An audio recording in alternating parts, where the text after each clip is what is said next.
నచ్చిన వాళ్ళు ఆయన్ని అభిమాన రాజకీయ నాయకుడు అన్నారు.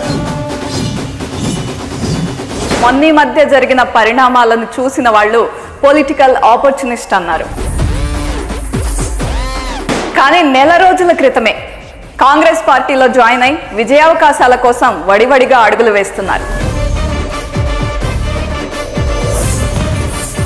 అయితే స్ట్రైట్ క్వశ్చన్ అడుగుతున్నా మిమ్మల్ని, పొలిటికల్ ఆపర్చునిస్ట్ అంటున్నారు అందరూ. ఈ స్టేట్మెంట్ వింటే ఏమనిపిస్తోంది? అవసరం వచ్చింది కాబట్టి రంజిత్ రెడ్డి ఒక ప్రొద్దు తిరుగుడు పువ్వా, అధికారం ఎటుంటే అటు తిరుగుతారా? నేను ఎలక్షన్స్లో పార్టిసిపేట్ చేయను, గుడ్ బై చెప్తాను అన్నారట. ఎందుకు అంత డెసిషన్, ఎందుకు ఆ మాట అనాల్సి వచ్చింది? నేను కూడా అనుకోలేదు ఓడిపోతుందని, కానీ ఓడిపోయింది. అంత బ్యాడ్గా ఓడిపోతుంది అనుకోలేదు మేము ఎవరం. 300 ఎకరాల భూములు గుంజుకున్నారని మాట్లాడారు. ఎట్లా చూస్తారు జీవన్ రెడ్డి గారి మాటలు? మీరు ఇంకా వేరే విషయాలు ఏది మాట్లాడినా మాట్లాడతాను, కానీ మరి జీవన్ రెడ్డి కామెంట్ ఎందుకు ఆయనకి వాల్యూ ఇవ్వట్లేదా? అస్సలు వాల్యూ ఇవ్వరు. కాంగ్రెస్ పార్టీ అధికారంలోకి వచ్చాక ప్రాబ్లమ్స్ క్రియేట్ చేస్తుంది, అందుకనే ఆయన ఆలోచించుకుని బిజినెస్ కోసం వెళ్ళిపోయారు కాంగ్రెస్లోకి అని మాట్లాడుతున్నారు. కాన్స్టిట్యూన్సీ వచ్చి పార్టీ మారమంటున్నారు, ఓడిపోతున్నాం అంటున్నారు, గెలవాలంటున్నారు, అన్నీ చెప్తూ వచ్చారు, ప్రతి ఒక్కటి చెప్తూ వచ్చారు. ఇంతకుముందు మీ ప్రత్యర్థి కొండా విశ్వేశ్వరరెడ్డి గారు, మీరు ఒకే అధినాయకత్వం కింద పనిచేశారు. ఏంటి మీ ఇద్దరికి ఉన్న పోలికేంటి? సీఎం గారు ఆయన క్యాప్టెన్ అనుకోండి, మా ప్లే గ్రౌండ్ చేవెళ్ళ పార్లమెంట్ గడ్డ. ఆయన ఎన్ని రన్స్ కొట్టిండి, నేను ఎన్ని రన్స్ కొట్టింది. కొండా విశ్వేశ్వరరెడ్డి గారు మీకు బలమైన ప్రత్యర్థిగా కనిపిస్తున్నారా, అసలు ప్రత్యర్థిగానే కనిపించట్లేదా?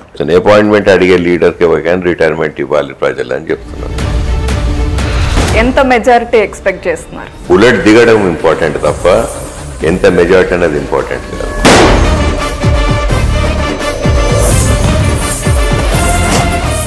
నమస్తే రంజిత్ రెడ్డి గారు. నమస్తే దీప.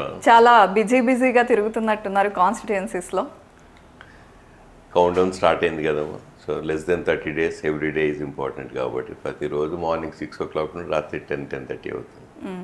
అయితే స్ట్రైట్ క్వశ్చన్ అడుగుతున్నా మిమ్మల్ని, పొలిటికల్ ఆపర్చునిస్ట్ అంటున్నారు అందరూ. ఈ స్టేట్మెంట్ వింటే ఏమనిపిస్తోంది? అది రాజకీయాలకు కొత్త అయితే మీరు ఫస్ట్ టైం వింటేనేమో నన్ను అడగాల్సిన ప్రశ్న అది. ఎప్పుడైనా రాజకీయాల అవకాశం వచ్చింది వాడుకోవాలి, ప్రజల సంక్షేమం కోసం ఏదైనా చేద్దామని నేను ముందుకు వచ్చిందో దానికోసం అవకాశం బట్టి మారాల్సిన అవసరం వచ్చింది కాబట్టి మారింది. బీఆర్ఎస్ మీద నమ్మకం పోవడానికి కారణం ఏంటి అసలు? అది ప్రజలకు నమ్మకం పోయింది కాబట్టి ప్రజలకు తీర్పు ఇచ్చేసారు. నేను కూడా అనుకోలేదు ఓడిపోతుందని, కానీ ఓడిపోయింది. అంత బ్యాడ్గా ఓడిపోతుంది అనుకోలేదు మేము ఎవరం. అంటే ప్రజల తీర్పు, అది ప్రజలు డిసైడ్ చేస్తారు, కానీ మనం నేను చేయాల్సింది కాదు. కరెక్టే. అంటే ఎంపీ సీట్లు ఒక్కటి కూడా గెలుచుకోలేదు అని మీకు ముందే క్లారిటీ ఉందా? అంత క్లారిటీ నాకేం, నేను ఒక చేవేళ్ళ పార్లమెంట్ కాన్స్టిట్యున్సీ గురించే చూసుకుంటా, వేరే కాన్స్టిట్యున్సీ గురించి నాకు సంబంధం లేదు. నాది ఒకటి చూసుకున్నా, నాకు అనిపించింది, నేను కాంటెస్ట్ చేయాలని చెప్పాను. అయితే మొదటిసారి మీరు పరిగి వెళ్ళి పార్టీ మారిన తర్వాత బైక్ ర్యాలీ చేశారు. ఎట్లా వచ్చింది రెస్పాన్స్ అక్కడ పార్టీ మారిన తర్వాత? అంటే పరిగిలో కాంగ్రెసే స్ట్రాంగ్గా ఉంది, అందుకనే అక్కడ స్టార్ట్ చేశారా? నేను canvassing 1 week 10 days back start చేసిన, అన్ని కాన్స్టిట్యున్సీస్ కవర్ చేసినాము. నిన్న బైక్ ర్యాలీ పరిగిలో తీసాను. అంతకంటే ముందు పరిగిలో బూత్ లెవెల్ కమిటీ మీటింగ్స్ అయినాయి. హానెస్ట్గా నేను కాంగ్రెస్ పార్టీలో నన్ను ఎట్లా రిసీవ్ చేసుకుంటానో నాకు కూడా అపనమ్మకం ఉండే. కొత్తగా పార్టీ మారిన తర్వాత ఫస్ట్ మీటింగ్ నుండి అందరూ నన్ను ఒక్కరు కూడా లేచి ఎందుకు జాయిన్ అయినా మా పార్టీని అడుగుతారేమో అనుకున్నారు, కానీ ఏ ఒక్కరు అడగలేదు. ఓకే, మీరు తీసుకున్న డెసిషన్ రైటే అని అనుకుంటున్నారా? అంటే వాళ్ళ రెస్పాన్స్ చూసిన తర్వాత? డెసిషన్ తీసుకోకముందుకు ఆలోచించే డెసిషన్ తీసుకుంటాం కాబట్టి దాని తర్వాత నాకు ఇంకా కొత్త ఎనర్జీ వచ్చింది వాళ్ళ బిహేవియర్ చేసిన. రైట్. అయితే మీరు ఈ 5 ఏళ్లలో ఏం చేశారు, ఇంకా ఏం కావాలని ప్రజలు అడుగుతున్నారు? నా ఎలక్షన్ క్యాంపెయిన్, లాస్ట్ టైం క్యాంపెయిన్లో కొత్తగా ఇప్పుడు రాజకీయంలో వచ్చిన తర్వాత ఏదైతే హామీలు ఇచ్చిందో, ఏదైతే ప్రజలు అడిగితే అవన్నీ రాసి పెట్టుకున్నానో ఒక్కటి తప్పకుండా ప్రతి ఒక్కటి అమలు పరిచింది. అయితే సాగునీటి ప్రాజెక్టుల విషయానికి వస్తే ఇక్కడ ఇంకా ఏం ప్రాజెక్ట్స్ పూర్తి చేయాలని ఉంది, ఏం చేయగలరు మీరు? సాగునీరు డెఫినెట్గా రంగారెడ్డికి ఇంకా నీళ్ళు అందలేదు.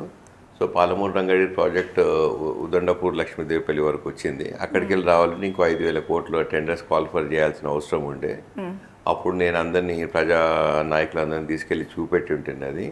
దాని తర్వాత అప్పటి ముఖ్యమంత్రి కేసీఆర్ గారిని అడిగిన ఒక 5,130 crores టెండర్స్ క్వాలిఫై చేసిండ్రు. టెండర్స్ కూడా అయిపోయాయి. సో ఇక పనులు మొదలైతాయి. ఇప్పుడు కాంగ్రెస్ పార్టీ దాన్ని నేను మోడిఫికేషన్స్ చేయాలనుకుంటున్నారు. నాకు ఆ టెక్నికాలిటీస్ ఎక్కువ తెలియదు, బికాజ్ నేను ఒక డాక్టర్ని కాబట్టి. రైట్. అయితే రంజిత్ రెడ్డి ఒక ప్రొద్దు తిరుగుడు పువ్వ, అధికారం ఎటుంటే అటు తిరుగుతారా అని సాక్షాత్తు కేసీఆర్ గారు చేవెళ్లలో బహిరంగ సభ పెట్టి అడిగారు. ఆ మాట ఏమనిపించింది? సరే, ఇప్పుడు మాజీ ముఖ్యమంత్రి వర్యులు పార్టీ ప్రెసిడెంట్ గారు డెఫినెట్గా కోపం ఉంటుంది పార్టీ మారినా అని. ఆయన మాటలో ఒక ఆవేదన, కాస్త కోపం కనిపించాయి. నాకు కూడా బాధ ఉండే పార్టీ మారినప్పుడు. చాలా 1 week 10 days చాలా చాలా డిస్టర్బ్డ్ ఉంటుంది. పార్టీ మారినప్పుడు నేను బాధపడ్డప్పుడు కేసీఆర్ గారు బాధ కోపం రెండు ఉంటాయి. సో పెద్ద మనిషి ఏమన్నా నేను బాధపడను. అయితే దానికి కొనసాగింపుగా ఇక్కడ ఇట్లా పార్టీ మారిన వాళ్ళకి మీరు గట్టి దెబ్బ కొట్టాలి అని ఒక స్టేట్మెంట్ పాస్ చేశారు. అది ఎఫెక్ట్ చూపించదా? ఎందుకంటే చేవెళ్ళకి సంబంధించి ఉన్న అసెంబ్లీ నియోజకవర్గాల్లో 4 స్థానాల్లో అక్కడ వాళ్లే స్ట్రాంగ్గా ఉన్నారు. 3 స్థానాల్లో మాత్రమే కాంగ్రెస్ ఉంది అన్నారు. డెఫినెట్గా as a president of the party డెఫినెట్గా అన్నారు కాబట్టి అన్నారు. అది ప్రిపేర్ అయ్యే బయటకు వచ్చాను కదా. అయితే పార్టీలో ఉన్న మిగతా వ్యక్తులకి ఇంకా కోపంగా, ఇంకా ఆగ్రహంతో ఊగిపోతున్నారు. జీవన్ రెడ్డి లాంటి వాళ్ళు కన్న తండ్రి అని వ్యాఖ్యానించారు. ఎందుకు ఈ విధంగా చేశారు? 300 ఎకరాల భూములు గుంజుకున్నారని మాట్లాడారు. ఎట్లా చూస్తారు జీవన్ రెడ్డి గారి మాటలు? మరి మీరు ఇంకా వేరే విషయాలు ఏది మాట్లాడినా మాట్లాడతాను, కానీ మరి జీవన్ రెడ్డి కామెంట్ దాని మీద రియాక్ట్ అసలే కాను. 300 అస్సలు వాల్యూ 300 ఎకరాలు కదా, 3 గజాలు ఎవరిదాన్ని లాక్కున్నా అంటే నా యావత్ ప్రాపర్టీస్ అన్నీ నేను జీవన్ రెడ్డికి రాసిస్తా అని చెప్పి. అంటే ఏమీ తెలియకుండానే ఆయన అట్లా జస్ట్ పాస్ చేస్తున్నారు మాటలు అని మీరు గత 5 ఏళ్ళ నుండి జీవన్ రెడ్డి ఏమేమి మాట్లాడో ప్రెస్ కాన్ఫరెన్స్లో అన్నీ చూడండి. ఎప్పుడు ఎవరి మీద ఏం మాట్లాడుతారో ఆయనకే తెలియదు. అంటే ఇంతకుముందు బిజినెస్ మ్యాన్గా చాలా బిజినెస్లు చూసుంటారు, రాజకీయాల్లోకి వచ్చారు. పార్టీ మారిన వెంటనే మీరు అసలు రంగులు, అసలు మాటలు వింటూ ఉంటారు. ఎట్లా అనిపిస్తుంది? అప్పటి వరకు మీతో సన్నిహితంగా ఉన్నవాళ్ళు కానీ, లేకపోతే పార్టీలో నా వాళ్ళు అనుకున్న వాళ్ళు కూడా ఇప్పుడు రివర్స్ అయ్యి మీ గురించి మాట్లాడుతున్నారు. కాదమ్మా, ఎప్పుడైనా దీప రాజకీయంలో డెఫినెట్గా ఇంకా చాలామంది మాట్లాడతారు. ఇక్కడ మాట్లాడింది జీవన్ రెడ్డి ఒక్కరే అగ్రెసివ్గా మాట్లాడిన పైన ఇంకెవరు మాట్లాడారు? ఎవరైనా అవకాశవాదం, తర్వాత ఆపర్చునిస్ట్ మీరు అన్నట్టు, లేదా నమ్మక ద్రోహం అది ఇది అంటారు. కానీ నేను 100% మీ ద్వారా ప్రేక్షకులకు ఒకటే చెప్తున్నాను. నేను ఎవరో తెలియనప్పుడు కేసీఆర్ గారు నాకు టికెట్ ఇచ్చారు, గెలిపించారు, ఒక ఎంపీని చేశారు. 100% రాజకీయ గురువు అని చెప్పాను. నాకు 100% ఆదరించారు. కానీ నేను కూడా 5 years చాలా మంచిగా కట్టడితో పనిచేసిన, నిబద్ధతతో పనిచేసిన, మంచిగా పర్ఫామ్ చేసిన అని నాకు కూడా ఫీలింగ్. వాళ్ళు కూడా చెప్పారు చాలాసార్లు. సో నేనే తప్పు చేయాలి. 5 ఏళ్ళ తర్వాత నా టర్మ్ అయిపోయాక తప్పక మారిన అంతే. తప్పక అంటే మీకు ఇష్టమయ్యా, లేకపోతే ప్రజలు కోరుకున్నారా? లేకపోతే ఒక విమర్శ ఉంది, జూబ్లీహిల్స్లో డిఎస్ఆర్ వరల్డ్ లాంటి ఒక బిజినెస్ని కాంగ్రెస్ పార్టీ అధికారంలోకి వచ్చాక ప్రాబ్లమ్స్ క్రియేట్ చేస్తుంది, అందుకనే ఆయన ఆలోచించుకుని బిజినెస్ కోసం వెళ్ళిపోయారు కాంగ్రెస్లోకి అని మాట్లాడుతున్నారు. దీపా టెల్ యూ ఇంకోటి, ఇప్పుడు డిఎస్ఆర్ వరల్డ్ అనే సైట్ అది గవర్నమెంట్ ల్యాండ్, గవర్నమెంట్ దగ్గర తీసుకున్న ల్యాండ్. మేము 2003లో పే చేసిన డబ్బులకు మొన్న కోర్టు ఆర్డర్ వచ్చి ఆర్బిట్రేషన్ అవార్డు వచ్చిన తర్వాత వాళ్ళు ఇచ్చింది. సో అసలు దానికి ప్రభుత్వానికి ఏ సంబంధం లేదు. దాని తర్వాత అది నేను ఒక ఎంపీ కాకముందుకే అది క్లియర్ అయింది ఆ ఫైల్. సో దాని తర్వాత ఎప్పుడైతే ఈ ఎంపీ కాకముందుకే ఈ క్లియరెన్స్ వచ్చింది, దాని తర్వాత మళ్ళీ క్యాబినెట్ మీటింగ్ క్లియర్ చేశారు, అయిపోయింది. అది కాక నేను మొత్తం 5 ఏళ్ళ గవర్నెన్స్లో ఎప్పుడైనా ఒక్క చిన్న ఫేవర్, నా పర్సనల్ ఫేవర్ ఏం చేసిందో అడగండి. సో ఎవరెవరు ఏం కామెంట్ చేసినా నేను పట్టించుకోను. కేసీఆర్ గారికి తెలుసు, నాకు తెలుసు. కేటీఆర్ గారికి తెలుసు, నాకు తెలుసు. అసలు నేను ఎన్నడూ ఒక కన్వర్షన్ అడగలేదు, నా పర్సనల్ పని అడగలేదు, ఒక చిన్న ట్రాన్స్ఫర్ అడగలేదమ్మా. నమ్ముతావు? కానీ మీరు అంటున్న కేటీఆర్ఏ నమ్మక ద్రోహం చేశారు. ఇవన్నీ స్టేట్మెంట్స్ మాట్లాడారు. ఆయన బాధ కనిపిస్తోంది. ఎందుకు ఇంట్లో ఉన్న మనుషులే మనకి వెన్నుపోటు పొడిచి వెళ్ళిపోయారు అనే బాధ కనిపిస్తోంది. నేనేమో కేసీఆర్ గారు, కేటీఆర్ గారికి నేను కూడా చాలా మంచిగా, నాకు మంచి ప్రాముఖ్యత ఇచ్చారు, మంచి సముచిత స్థానం ఇచ్చారు. సో నేను కూడా అట్లే బిహేవ్ చేసుకుంటూ వచ్చాను. దాని తర్వాత వాళ్ళకి చెప్పాను, డీటెయిల్గా చెప్పాను, ఇట్లా అవుతుంది, ఈ డెవలప్మెంట్స్ అవుతున్నాయి, అందరూ కాన్స్టిట్యూన్సీలు వచ్చి పార్టీ మారమంటున్నారు, ఓడిపోతున్నాం అంటున్నారు, గెలవాలంటున్నారు, అన్నీ చెప్తూ వచ్చాను. ప్రతి ఒక్కటి చెప్తూ వచ్చాను. కాంగ్రెస్ ఇట్లా ఈ డిస్కషన్ వస్తుందని కూడా చెప్పాను. అన్నీ చెప్పి వచ్చాను. మాకు క్లోజ్నెస్ ఉంది కాబట్టి కేసీఆర్ గారు చెప్పాను, కేటీఆర్ గారు చెప్పాను. కానీ వాళ్ళు ఏమనుకో మారా అనుకున్నారు లాస్ట్ మినిట్లో. నేను కూడా లాస్ట్ మినిట్ చెప్పాను కదా, బాధపడితే మారాను. మారిన తర్వాత చాలా హ్యాపీగా ఉన్నాయి ఇక్కడికి వచ్చాక. సో నేను పోయినని చెప్పి కోపం ఉంటుంది కాబట్టి అంటారు. మీరు ఇద్దరి నాయకత్వాలు చూస్తున్నారు ఇప్పుడు. ఫస్ట్ అక్కడ బీఆర్ఎస్లో వాళ్ళ నాయకత్వం, వాళ్ళ మాట తీరు చూసి వచ్చారు. ఇక్కడ కాంగ్రెస్లో ఎట్లా అనిపిస్తోంది? ఏం డిఫరెన్స్ చూసారు మీరు? కొత్తగా వచ్చిన మా పార్టీలో నాకు అంత అంటే as chief minister Revanth Reddy గారితో డీటెయిల్గా డిస్కస్ చేసింది తక్కువనే.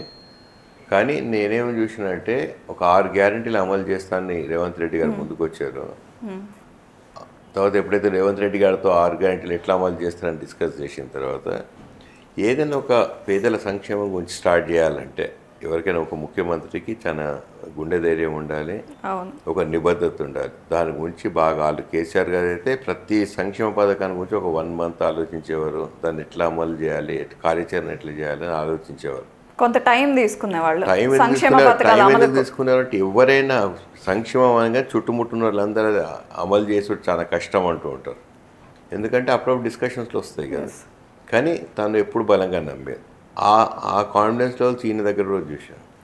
సో అందుకే అనిపిస్తుంది ఎవరైనా ఒక ముఖ్యమంత్రి లెవెల్కి, ముఖ్యమంత్రి స్థాయికి పోవాలంటే అంత ప్లానింగ్ ఉంటుంది, అంత గుండె ధైర్యం ఉంటుంది, బలంగా నమ్ముతారు వాళ్ళు అనుకున్నది. కనుక నేను కేసీఆర్ గారిని చూసినంత రేవంత్ రెడ్డి గారిని చూడలేదు. కానీ ఆ 6 గ్యారెంటీలు అమలు చేస్తుంటేనే వాళ్ళు సక్సెస్ అయ్యిండ్రు కదా, అమలు చేస్తామన్నది. అమలు చేసే కార్యాచరణలు ఉన్నారు కాబట్టి అప్రిషియేట్ చేయవచ్చు. రైట్. అయితే చేవెళ్ళ లోక్సభ పరిధిలో మీకు పోటీ ఎవరు అనుకుంటున్నారు? కాసాని జ్ఞానేశ్వర్ గారు అనుకుంటున్నారా, కొండా విశ్వేశ్వరరెడ్డి గారు అనుకుంటున్నారా? బీజేపీ తరపు నుండి ఆయన కూడా చాలా స్ట్రాంగ్ హోల్డ్ ఉంది ఈ నియోజకవర్గంలో. నా పోటీ కొండా విశ్వేశ్వరరెడ్డి. బీజేపీతో కాదు, కొండా విశ్వేశ్వరరెడ్డితో నా పోటీ. బీజేపీని కౌంట్ చేయట్లేదు. ఆయన వ్యక్తిగత ఏదైతే వ్యక్తిగతంగా ఆయనకి ఇమేజ్ ఉందో అదే పోటీగా తీసుకుంటున్నారా మీరు? ఆయనే అన్నాడు నా పోటీ పార్టీ పరంగా కాదు, నేను మోడీ పేరు చెప్పాను, ఫేస్ టు ఫేస్ ఫైట్ అంటున్నారా? ఆయన రాహుల్ గాంధీ గారి పేరు చెప్పొద్దు, పోటీ నేను ఇక్కడ పెళ్లి కొడుకు, ఆయన అక్కడ పెళ్లి కొడుకు, నేను రెడీ అన్నాడు. నేను రెడీ అని నెక్స్ట్ డే నేను కూడా చెప్పేసాను. సో మా పోటీ మా ఇద్దరికే. రైట్. అయితే ప్రజలు ఆయనకు ఓటేయకుండా రంజిత్ రెడ్డి గారికే ఓటేయడానికి మీ వైపు ఉన్న ప్లస్లు ఏంటి? బీజేపీ పార్టీ క్యాడరే చెప్తారు అసలు ఆయనకు నీకెంత తేడా ఉందన్న, నువ్వు ఇంటికి వస్తే అన్ని మంచిగా మాట్లాడుతున్నావు, టైం ఇస్తున్నావు, ఇంత డీటెయిల్గా డిస్కస్ చేస్తున్నావు, పని ఉంటే హెల్ప్ చేస్తున్నావు మాకు. అక్కడికి పోతే ఆయన టైం ఇవ్వడు, అపాయింట్మెంట్ అడుగుతాడు. నేను అందుకే పదే చెప్తాను, అపాయింట్మెంట్ అడిగే లీడర్కి కానీ రిటైర్మెంట్ ఇవ్వాలి ప్రజలు అని చెప్తున్నాను. ఇప్పుడు మనం ప్రజాసేవ చేద్దామన్న ప్రజాక్షేత్రంలోకి వచ్చిన వాళ్ళకు ఏమైనా ఆఫీసర్లం కాదు కదా, బ్యూరోక్రాట్స్మి కాదు కదా. టైం తీసుకొని రావాలి, టైం తీసుకోకుండా ఎట్లా వచ్చినావు, నీ ఇష్టమా, నేను ఎంపీని. ఇప్పుడు ఆయన చాలా డబ్బులు ఉన్నావుడమ్మా దీప, ఆయన ఇంటి పేరు కొండ, డబ్బులు ఉన్నాయి అన్నది బాగుంది. రంజిత్ రెడ్డి గారికి ఏం తక్కువ ఉంది డబ్బుల విషయంలో? ఆయనతో పోలిక లేదు కదా. సో ఆయన ఇంటి పేరు కొండ, అపోలో హాస్పిటల్ ఫ్యామిలీకి he he's married Pratap Reddy గారి కూతుర్ని కాబట్టి అపోలో బ్రాండ్ ఉంది, కొండ సర్నేమ్ ఉంది. నా సర్నేమ్ కష్టార్జితం అని చెప్తుంది. ఎందుకంటే ఇదంతా నేను సొంతంగా డెవలప్ చేసుకునే పేరు. నేను కష్టపడి వచ్చిన. నన్ను కోడోడు అంటాడు, పోల్ట్రీోడు అంటాడు. అవును, నా బిజినెస్ అది. అంటే చాలా గర్వంగా చెప్తున్నా, నా బిజినెస్ అదే, నేను అదే చేసుకొని ఇక్కడ నాకు వచ్చిన. సో నేను 100% అందుబాటులో ఉంటా, టైం ఇస్తా, ఎవరు వచ్చినా డోర్లు తెరుచుకొని ఉంటా, ఆపదలు ఉంటే హెల్ప్ చేస్తా.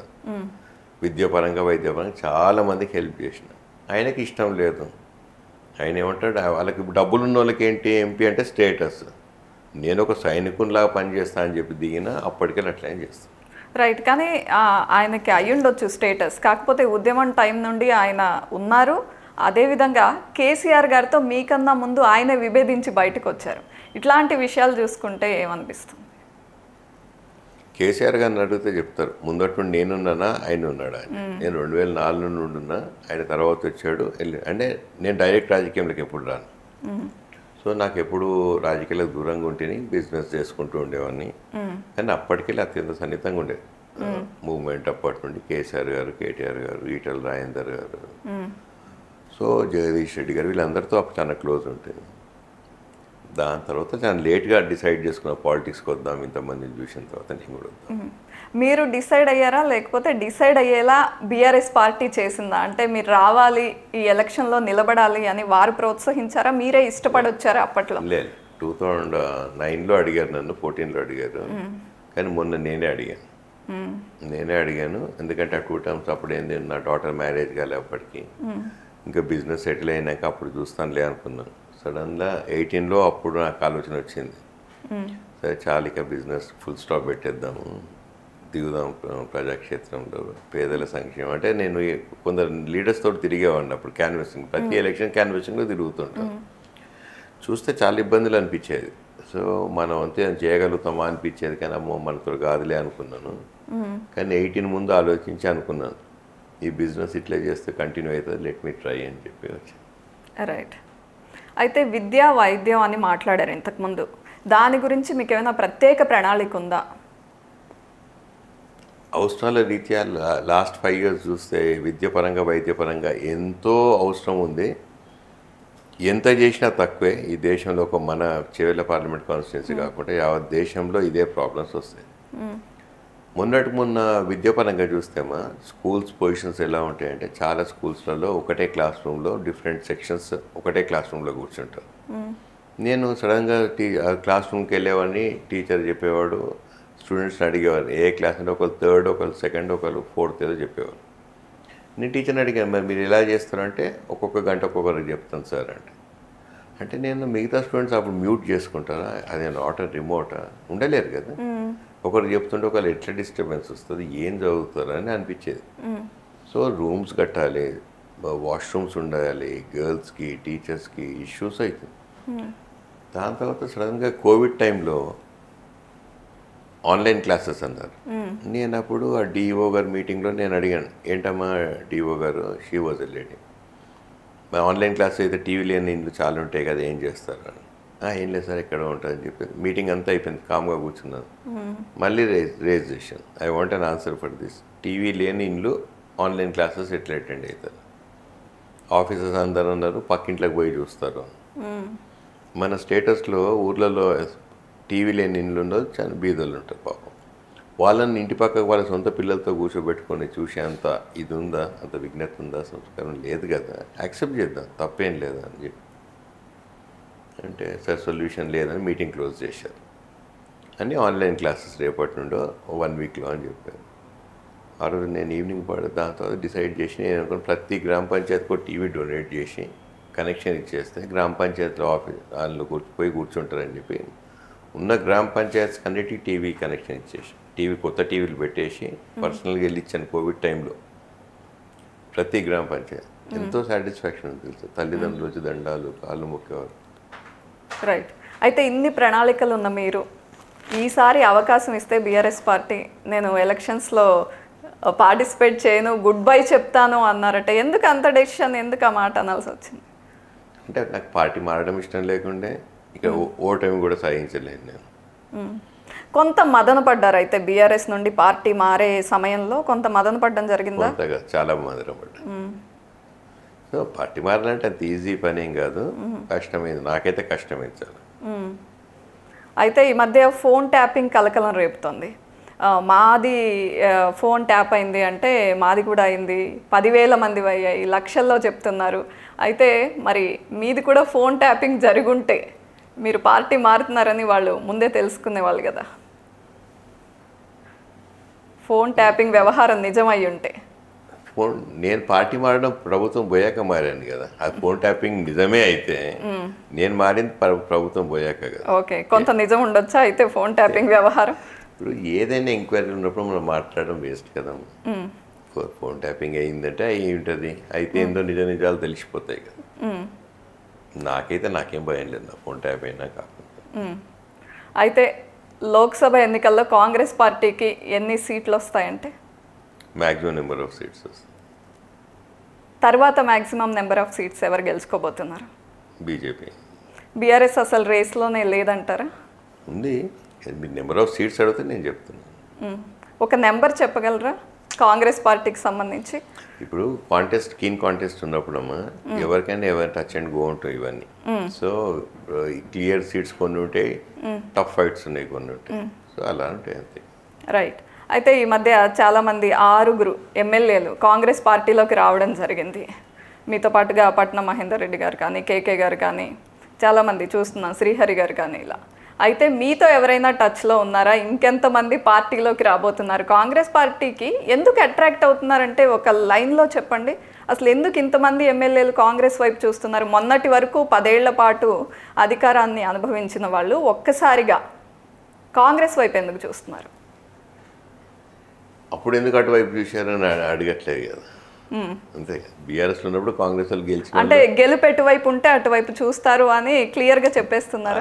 అలా నేను ఏమంటున్నాను, నేను కూడా పార్టీ మారినప్పుడు టాపిక్ ఏంటమ్మా అంటే, ప్రభుత్వంలో పవర్ ఉంటేనే నడుస్తాయి ఆ పనులు అంటే ఉన్న వాస్తవం అది. ఊరికి అటు ఇటు మాట్లాడాలంటే ఎన్నైనా మాట్లాడచ్చు. ఉన్న వాస్తవం ఏంటంటే ప్రభుత్వం ఉంటే పనులు అవుతాయి. ఒక ఆఫీసర్ చెప్పాలన్నా, లేకపోతే మన పని కావాలన్నా, ఒక మినిస్టర్ దగ్గర పోవాలన్నా, అది కాకూడదు రాజ్యాంగం ప్రకారం, కానీ అదే అవుతుంది. ఒక మన రాష్ట్రం కాదు, యావత్ దేశంలో అవుతుంది. రైట్. అధికారంలో ఉన్న పార్టీలో ఉంటేనే ప్రజలకు సేవ చేయగలరు అని నేను నా లెవెల్ వరకు తెలుసుకున్నది, నాకున్న ఈ. అయితే ప్రజల్లో ఎలాంటి భావాలు ఉంటాయి అంటారు? అంటే ఇదంతా ప్రజలు యాక్సెప్ట్ చేస్తారా? అవకాశం కోసమే వీళ్ళు పార్టీలు మారుతున్నారు, నిజంగా మా సంక్షేమం కోసం మారుతున్నారా అనే క్వశ్చన్ వాళ్ళలో రాదా? ఎందుకంటే ఒక పార్టీకి ఒక సిద్ధాంతం ఉంటుంది, మీ పార్టీకి ఒక సిద్ధాంతం ఉంటుంది, కాంగ్రెస్కి. బీజేపీ సిద్ధాంతాలు వేరు. సిద్ధాంతపరంగా ఇష్టపడి వెళ్ళాలి, కానీ ఏ విధంగా పార్టీలు మారుతారు అనే క్వశ్చన్కి సమాధానం. Very good question. కానీ నేనేమంటాను, రాజకీయాలు పుట్టినప్పటి నుండి సరామామూలు అయిపోయింది. ఎందుకైందో తెలియదు. నేను కూడా ఛాన్సాలు చూశాను. మొన్న పార్టీ మారినప్పుడు నేను కూడా ఆలోచించాను, ఎంతమంది మారంటే ఎటు చూసినా అందరు మారిన ఇది వీళ్ళే ఉన్నారు, సీనియర్లే కావచ్చు. కరెక్ట్. 2014, 2019 చూసుకుంటే చాలా పార్టీలను అంతకంటే ముందటి నుండి కూడా చూస్తే ఎటు చూశాను ఒక ఊరికే ఎంతమంది మారింది, ఎంతమంది మారాలి ఇప్పటి వరకు అని చూస్తే. ఎందుకు మారినరు? తప్పదు కదా. అనివార్య కారణం ఒకటే కారణం, ఇప్పుడు ఎగ్జిస్టెన్స్ ఉండాలి కదా. అంతే. ఇప్పుడు మన రాష్ట్రమే కాదు, పక్క రాష్ట్రం చూడండి, ఏపీ చూడండి ఎలా అవుతుంది, తమిళనాడు చూడండి, వెస్ట్ బెంగాల్ చూడండి. అసలు కమ్యూనిస్ట్ ఎక్కడ, టీఎంసీ ఎక్కడ, బీజేపీ ఎక్కడ, కాంగ్రెస్ ఎక్కడ సిద్ధాంతాలు? అట్లీస్ట్ నాకు బీఆర్ఎస్ కాంగ్రెస్కి అట్లీస్ట్ 2 సెక్యులర్ సిద్ధాంతాలు. అయితే ఈ పార్టీలు మారడం కామనే, పెద్దగా ఆ విషయాన్ని పట్టించుకోవాల్సిన అవసరం లేదు. ప్రజలకు ఎవరు అందుబాటులో ఉంటారు, ఎవరు సంక్షేమం వైపు ఉంటారు, వాళ్ళనే ప్రజలు చూసుకుని ఓటేయాలి అంటారా అని ప్రజలు అంటుండ్రు, నాయకులు అంటుండ్రు, ప్రభుత్వం ఉంటుంది, నాయకత్వం ఉంటుంది కాబట్టి అదే. అయితే చేవెళ్ళ పార్లమెంట్ పరిధిలో ఇంకా చేయాల్సిన అభివృద్ధి ఏంటి అని అడిగితే ఒక 5 పాయింట్లు చెప్పండి. విద్య, వైద్యం, సంక్షేమం, అన్ని రకాల అభివృద్ధి, నాయకులు అందుబాటులో ఉండాలి. అందరు నాయకులు అందుబాటులో ఉండాలి. నాయకులు అందుబాటులో ఉండడం అంటే ఎమ్మెల్యేస్ వరకు చాలామంది ఎక్స్పెక్ట్ చేస్తారు, కానీ ఎంపీ అనేసరికి బ్రాడర్ వేలో ఉంటుంది. అది మరి గ్రౌండ్ లెవెల్లోకి వెళ్ళి వాళ్ళని కలిసి అంత అందుబాటులో కాకుండా వాళ్ళకి కావాల్సిన ప్రాజెక్ట్స్ విషయంలో కానీ పెద్ద పెద్ద విషయాలు ఎంపీ పరిధిలో ఉంటాయి. ఇవి ఏ విధంగా చూస్తారు? అవునమ్మా, నేనేమంటే ఎంపీలు పెద్ద ఇప్పుడు మేము ఎంపీగా గెలిచిన తర్వాత నేను అందరికి అందుబాటులో ఉన్నాక చాలామంది అన్నారు, ఓ ఎంపీకి ఇంత తిరుగుతున్నావు ఎందుకు, ఇంతమందిని కలుస్తున్నావు ఎందుకు, అవసరం లేదు అసలు అది ఇది. కానీ వాళ్ళకి ఎంత సాటిస్ఫాక్షన్. ఇలా కాంగ్రెస్ పార్టీలో చాలామంది మీటింగ్లలో పోతుంటే చాలామందికి హెల్ప్ చేసిండు, అదే వాళ్ళు కూడా మాట్లాడుతుంటే సాటిస్ఫాక్షన్. వచ్చినాం కదా రాజకీయంలోకి, వచ్చినప్పుడు పని చేయాలన్నది. సో ఎంపీలు కానీ, ఎమ్మెల్యేలు కానీ, మినిస్టర్లు కానీ, సీఎం ఎవరైనా అందుబాటులో ఉంటే సగం ప్రాబ్లమ్ సాల్వ్ అయిపోతుంది.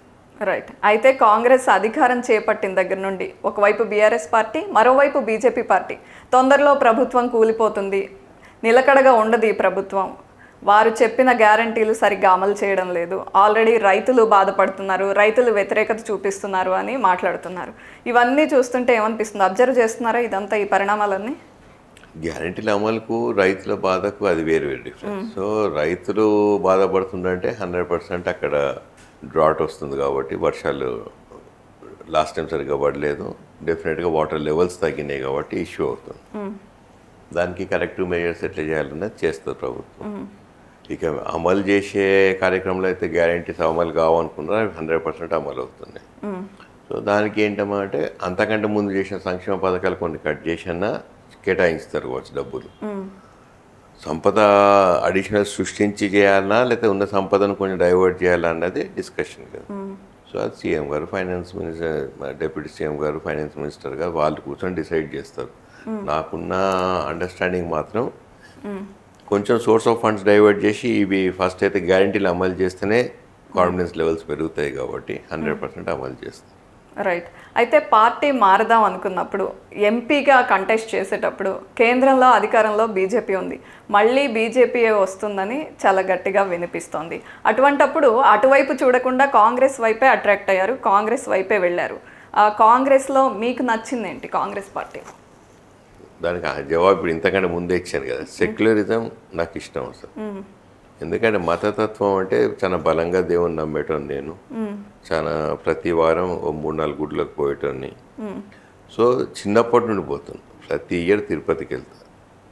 నేను అయోధ్యలో శ్రీరాముని గుడికి నేను చాలా మంచిగా డొనేట్ చేశాను. అప్పుడు సంతోషంగా, ఈ రాజకీయాలకు తెలియదు కదా. సో అయోధ్యలో శ్రీరాముడు అందరి వాడు అనుకుంటాం, అందరం మన గుడి మంచి అంత పెద్దగా కడుతుండగా అని చెప్పి డొనేట్ చేశాం. కానీ మతం అన్నప్పుడు సపోజ్ ఇవాళ దేవుడు అవకాశం ఇస్తే మానవ జన్మ వస్తుంది. మీరు లేడీగా పుట్టిన, నేను జంటై పుట్టినాను, ఒక మతం ఒకళ్ళు పుడతారు, ఒక రకరకాలు పుడతారు కదా. మన చేతులు ఉంటుందా ఏ మతంలో పుట్టాలి, ఎక్కడ పుట్టాలి, ఏమై పుట్టాలి అని తెలియదు కదా. పుట్టిన తర్వాత అందరం ఒకటే కదా అన్నది నాకు ఐ స్ట్రాంగ్లీ బిలీవ్. సో అందుకే నేనైతే డెఫినెట్గా సెక్యులర్ వాదాన్ని ఎంచుకుంటాను. మీరు ఇంతవరకు ఇచ్చిన హామీలన్నీ నెరవేర్చాను అంటున్నారు. ఇంతకుముందు మీ ప్రత్యర్థి కొండా విశ్వేశ్వరరెడ్డి గారు, మీరు ఒకే అధినాయకత్వం కింద పనిచేశారు. ఏంటి మీ ఇద్దరికి ఉన్న పోలికేంటి? ఏం విభేదాలు ఉన్నాయి, ఏం తేడాలు ఉన్నాయి ఇద్దరికి? చాలా బెస్ట్ క్వశ్చన్ అడిగినాం ఇప్పుడు. ఎందుకంటే ఆయన పోటీ రంజిత్ రెడ్డితో అన్నాడు. సరే నేను కూడా రెడీ అన్నాను. ఆలోచించిన లాస్ట్ 10 yearsలో 5 ఏళ్ళు ఆయన ఎంపీ ఉండే, ఫస్ట్ 5 years, నెక్స్ట్ 5 years నేనున్నా. ఇద్దరికి కేసీఆర్ గారే ఉండేగా సీఎం గారు. ఆయన క్యాప్టెన్ అనుకోండి. మా ప్లే గ్రౌండ్ చేవెళ్ళ పార్లమెంట్ గడ్డ. ఆయన ఎన్ని రన్స్ కొట్టిండు, నేను ఎన్ని రన్స్ కొట్టిన. దీంట్లో నేను హామీలు క్యాన్వాసింగ్ పోయినప్పుడు ప్రజలు చాలామంది అడిగేవారు, ఏది 111 జీవో ఎత్తేయాలని చెప్పి. చేవెళ్ళ మీద చాలా ఇంపార్టెంట్ అది. చేవెళ్ళ, రాయందర్, ఈ ఏరియాకి అంత మన 84 గ్రామాలలో వర్తిస్తుంది. ఆయన ఎందుకు ఇంప్లిమెంట్ అది కార్యాచరణ చేయలేదు అడగండి ఫస్ట్. నేను చేసిన అప్పాటు మన్నెగూడ రోడ్ అని ఒకటి ఉంటుంది, అది దాని గురించి ఎప్పటికెళ్ళో అడుగుతాను. ఆయన చేయలేదు, నేను చేసిన నా టర్మ్లో. 111 జీవో ఎత్తేస్తే గుండు కొట్టుకుంటా అన్నాడు. తర్వాత అది సాధ్యం కాని పని అని డిసైడ్ అయ్యారా విశ్వేశ్వరరెడ్డి? అవును. తర్వాత వికారాబాద్ జిల్లా అయినాక జోగులాంబ జోన్లో అని వస్తుంది వికారాబాద్ జిల్లా అంతా. సో పిల్లలందరూ అడిగారు దాన్ని చార్మినార్ జోన్లో కలుపుకోమని. నేను అప్పుడు సెంట్రల్లో హోమ్ మినిస్టర్ దగ్గరికి వెళ్ళి, ఇక్కడికి లెటర్, సీఎం గారి దగ్గర లెటర్ తీసుకెళ్ళి చేంజ్ చేయించాను. ఈ 3 పనులు కాక అసలు ఇప్పుడు మళ్ళీ తర్వాత అప్పాటు మన్నెగూడ రోడ్ పదే చెప్తాడు ఏమని, నేనే చేసిన, ఆయన అబద్ధాలు చెప్తుండు అని.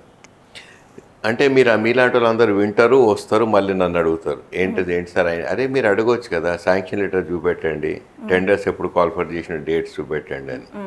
నేను అందరికీ ఏం చెప్తున్నాను, నా హయాంలో నేను ఎంపీ అయ్యాక 3 ఏళ్ళ తర్వాత శాంక్షన్ అయింది. నేను రోజు తిరుగుతే తర్వాత 3 శాంక్షన్ అయ్యాక 1 monthకి టెండర్స్ కాల్ఫర్ చేశాను. దాని తర్వాత గడ్కరీ గారు వచ్చిండ్రు, ఇనాగ్రేషన్ చేసిండ్రు, శంకుస్థాపనకు నేను పక్కకు నిలబడ్డా. ఆయన అంటాడు నా హయాంలో అయింది అంటాడు. ఇది ఏం అసలు మరి చాలా చదువుకున్నా, నేను చాలా తెలివైన ఆయన ఏంది కోడి బుర్ర అని అంటాడు. అంటే ఆయన ఇనిషియేట్ చేశారని ఆయన నేనున్నప్పుడు అయిందని చెప్తున్నారా ఎట్లా, అది ఎందుకు చెప్తున్నారు? అదే కదా ప్రాబ్లం అంత వీళ్ళతో. ఏంటంటే నేను చేసినట్టు ప్రజలు నమ్మేస్తారు అనుకుంటారు. అయిపోతుందా, నమ్ముతారా? ఇప్పుడు ఆ రోజులు పోయి అప్పుడు ఏదో చెప్తా అవన్నీ చేసి ఇప్పుడు ఎవరు నమ్మట్లేదు. నేను చెప్తున్నాను, లెటర్స్ పెట్టారు, డేటెడ్స్ పెట్టాను. 111 తెస్తే ఇది పాలమూరు రంగారెడ్డి ప్రాజెక్టే స్టార్ట్ కాదన్నాడు. పాలమూరు రంగారెడ్డి ప్రాజెక్ట్ స్టార్ట్ అయింది. నేను 1000 మందిని బస్సులలో తీసుకెళ్ళి మార్నింగ్ 6 గంటలకు వెళ్ళి దాని నైట్ 10:30, 11 వరకు తిరిగి అన్నీ చూపెట్టి వచ్చేవాడు. అక్కడ దానికి వచ్చింది. ఇక ముందుకు రావాలంటే ఇక నెక్స్ట్ రంగారెడ్డికే. సో అది వచ్చేస్తుంది. టెండర్స్ కాల్ఫర్ చేయాలని టెండర్స్ కాల్ఫర్ చేస్తే అప్పుడు ఆయన ఏమన్నాడు తెలుసా దీప, నిజంగా ఈ ప్రాజెక్టు ఇవన్నీ అయిపోతే నేనే వచ్చి టీఆర్ఎస్లో జాయిన్ అయిపోతా అన్నాడు. అప్పుడు నేనేమన్నా బీజేపీకి వెళ్ళిన తర్వాత మాట్లాడినమాట.